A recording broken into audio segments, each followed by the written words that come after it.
আসসালামু আলাইকুম প্রিয় খামারি ভাইরা, আপনাদের একটা জিনিস দেখানোর জন্য ভিডিওটা করলাম।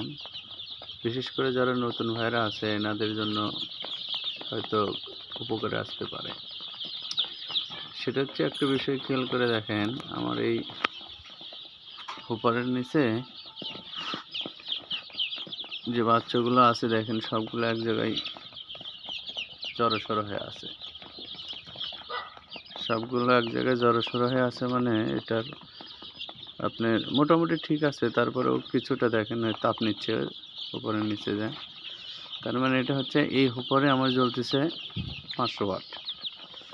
তো শীতের ভিতরে বাচ্চাকে আপনি যত তাপ দিতে পারেন তত ভালো এবং খোলামেলাভাবে। আমি কিন্তু এটা ঢাকে দিইনি, দেখেন এটা একদম খোলা রাখছি এবং 200 ওয়াটের বাল্ব দুইটা দিছি, একটা 100 ওয়াট, যার কারণে এটাতে তাপমাত্রা একটু কম।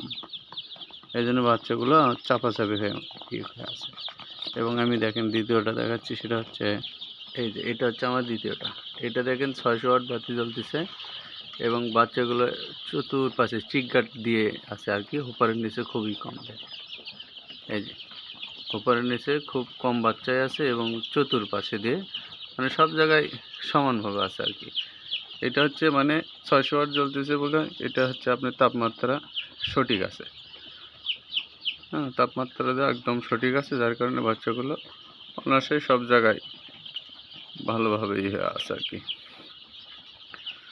তো এটা নতুন ভাইরা অনেক সময় মনে করে যে বাচ্চাগুলো বারবার এক জায়গায় জড়সড় হয়ে থাকে, এর কারণটা কি বুঝতে পারি না।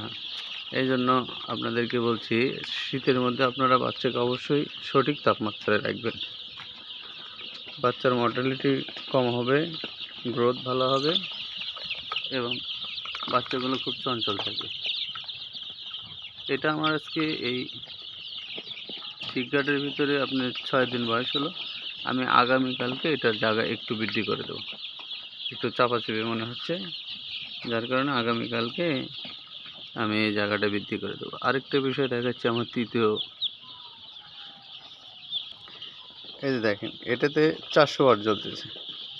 এটাতে 400 ওয়াট জ্বলতেছে মানে বাচ্চাগুলো আরও বেশি চাপাচাপি হয়েছে। এটাতে বাতি একটা আমার রাতে মানে বাল্বটা কাটে গেছে, যার কারণে এটাতে তাপ আরও কম।